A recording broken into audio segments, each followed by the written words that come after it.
Hey everyone, if you're a parent, or really anyone who cares about a child's development, you've probably wrestled with this one big question.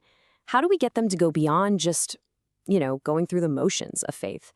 How do we spark a real, genuine love for it in their hearts? It's the big question, right? We want their spiritual life to be this amazing source of joy and real connection, not just another list of rules they have to check off. So today, we're going to dive into a framework for exactly that, nurturing a lifelong love for worship. So before we can even get to the how, we've got to start with the why. What's the whole point? What is our ultimate purpose? Well, the texts we're looking at give us a super powerful and clear place to begin. So what this verse is telling us is that our number one purpose is, well, it's pretty simple. To know our Creator, to actually see and recognize His power, His incredible knowledge, and just His presence in literally everything around us. It all kicks off with that awareness.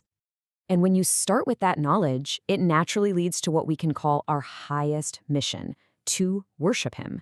But hang on.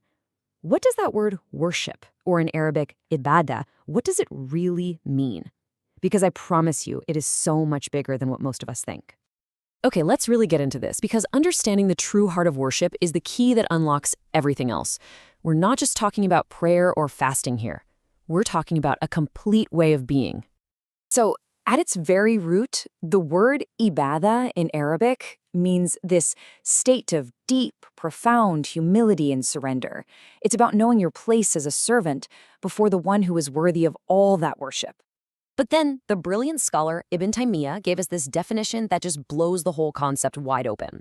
He said ibadah is a catch-all term for, get this, everything that God loves. Our words, our actions, whether they're things we feel inside in our hearts or things we do on the outside for everyone to see. And this is where you can see just how huge this idea really is. It breaks down into these 4 dimensions. You've got your outward words, like reading the Quran, but then you have the inward words of your own sincere belief.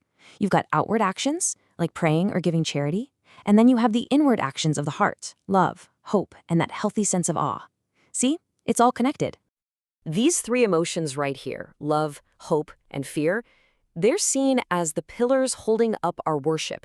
We hope for God's mercy, and we have a deep sense of awe for His majesty. But, and this is so important, the texts emphasize that love, or mahabba, is the true engine. It's the fuel.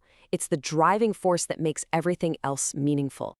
The scholar Ibn al-Qayyim puts this into such a stunning perspective.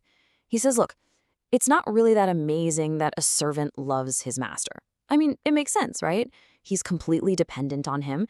It's totally natural for us to love the one who gives us everything. But that's not the amazing part. This is the amazing part. This is the real miracle.